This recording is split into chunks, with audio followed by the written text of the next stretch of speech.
আসসালামু আলাইকুম ওয়া রাহমাতুল্লাহি ওয়া বারাকাতুহু। সম্মানিত দর্শক শ্রোতা, আজকে একটা বিষয় নিয়ে একটু কথা বলবো।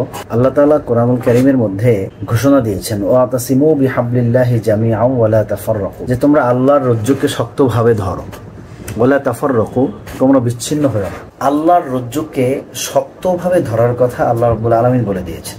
কোরআনুল কারীমের সূরা আল ইমরানের অত্র আয়াতের পূর্বের আয়াতে আল্লাহ তাআলা বলেছেন, ইয়া আইয়ুহাল্লাযীনা আমানুত্তাকুল্লাহা হাক্কা তুকাতিহি ওয়া লা তামুতুন্না ইল্লা ওয়া আনতুম মুসলিমুন, যে ঈমানদারগণ তোমরা আল্লাহকে ভয় করো। পরের আয়াতে আল্লাহ তাআলা বলে দিয়েছেন, ওয়াতাসিমু বিহাবলিল্লাহি জামিআ ওয়া লা তাফাররাকু, যে তোমরা আল্লাহর রজ্জুকে একত্রিত হয়ে ধরো, ওয়া লা তাফাররাকু, তোমরা বিচ্ছিন্ন হয়ো না।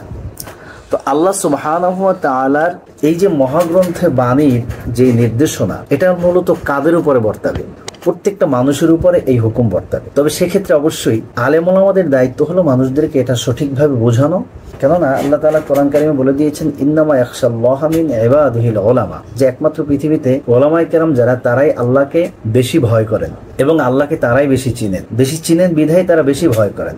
এই ক্ষেত্রে ওলামায়ে কেরামের কাজ হলো যে মানুষদেরকে সঠিক পথের দিশা দেওয়া। আজকের পৃথিবীর মানুষ সত্যের প্রকৃত ঠিকানা থেকে যোজন যোজন মাইল দূরে অবস্থান করছে। একমাত্র কারণ হলো আলেম ওলামাদের এই মত পার্থক্য।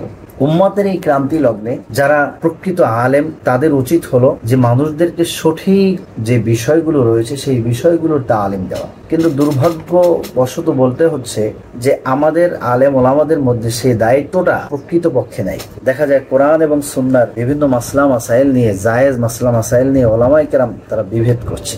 আমরা কিছুদিন আগেই দেখতে পেয়েছি রাসূলুল্লাহ সাল্লাল্লাহু আলাইহি ওয়াসাল্লামের পবিত্র শান মানের খেলাফ কথা বলেছেন আহমদুল্লাহ সাহেব। তিনি তো বলেছেন তার পক্ষেও বেশ কিছু আলেম ওলামাদের অবস্থান দেখেছি, যেটা দেখে আমরা আসলে আমাদের হৃদয়ে রক্তের ক্ষরণ হয়েছে। রাসূলুল্লাহ সাল্লাল্লাহু আলাইহি ওয়াসাল্লাম তিনি পৃথিবীর সৃষ্টির শুরু থেকেই নবী। এটা একটা সমাধিত বিষয়। এই সমাধিত বিষয়টা নিয়েও তারা বিতর্ক করছে। আজকে যখন আহমদুল্লাহ সাহেব তিনি বলেছেন যে রাসূলুল্লাহ সাল্লাল্লাহু আলাইহি ওয়াসাল্লাম তিনি তো 40 বছর আগে নবীই ছিলেন না, তো নবুয়ত পেয়েছেন, এইটা ঠিক আছে, কারণ এটা হলো নবুয়তের প্রকাশ।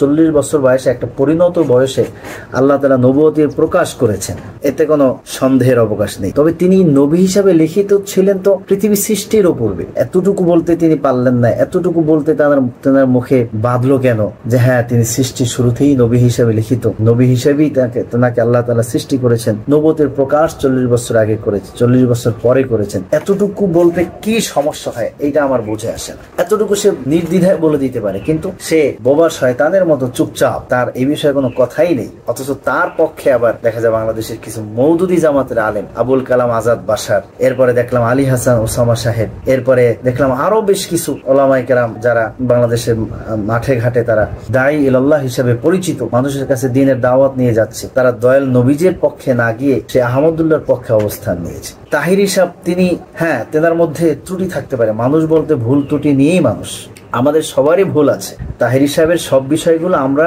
সাপোর্ট করি না, এবং অন্তত এই যে বিষয়টা নিয়ে তাহিরি সাহেব কথা বলেছেন, রাসূলুল্লাহ সাল্লাল্লাহু আলাইহি ওয়াসাল্লামের 40 বছর বয়সের আহমদুল্লাহ সাহেবের প্রতিবাদে যে সে কথাটা বলেছেন, এই কথা 100% সত্য। এবং একজন ইমানদার হিসাবে, একজন নবীর উম্মত হিসাবে আমাদের উচিত তাহিরিকে সমর্থন করা, অন্তত এই বক্তব্যের ক্ষেত্রে। কিন্তু কি দেখা গেল, তাদের চেলাপেলারা তাহিরি সাহেব কখন কি করছে, তার কি ভিডিও বের হয়েছে, তার কি ছবি বের হয়েছে, সেগুলো নিয়ে তারা পয়েন্টে কথা বলে না। তারা তাহিরি সাহেবের বিভিন্ন দোষ ত্রুটি বর্ণনা করে। তিনি কি গান গেয়েছেন, আপনার খাজা বাবার গান গেয়েছেন, খাজা বাবার গান নিয়ে এরপর তাকে ট্রোল করা হচ্ছে। ট্রোল করার মাধ্যমে তারা মূল বিষয় থেকে সাধারণ মানুষদেরকে সরিয়ে নিয়ে যাচ্ছে। মূলত এটা কোনো মুমিনের কাজ ছিল না। মূল পয়েন্টে এসে আহমদুল্লাহ সাহেব সহ তাদের সকলের এ বিষয়ে স্পষ্ট কথা বলা দরকার ছিল, কিন্তু সেটা তারা বলেনি। শুধু তাই নয়, অসংখ্য বক্তব্য তিনি হাদিস, কোরআন হাদিস এর বিরোধী বক্তব্য দিয়ে যাচ্ছেন। তিনি কদমবুসি সম্পর্কে জাতা বক্তব্য দিয়েছেন। তিনি বলেছেন এটা হিন্দুয়ানি কৃষ্টি কালচার থেকে এসছে, অথচ আমি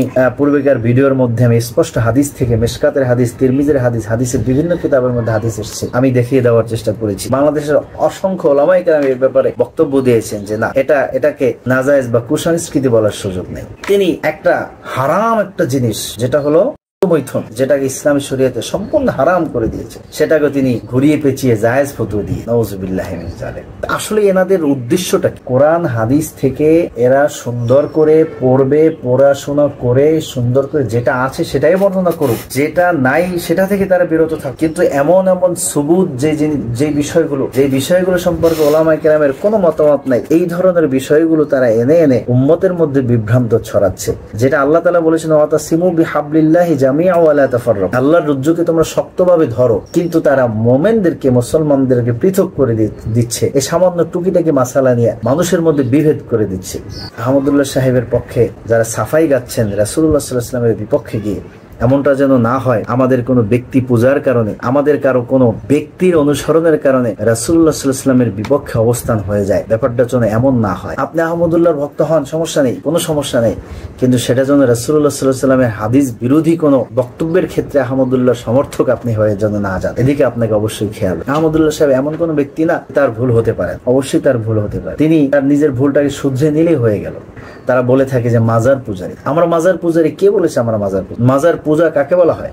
মাজার জিয়ারত একটা জিনিস, আর মাজার পূজা দুইটা কি এক জিনিস? অবশ্যই দুইটা ভিন্ন জিনিস।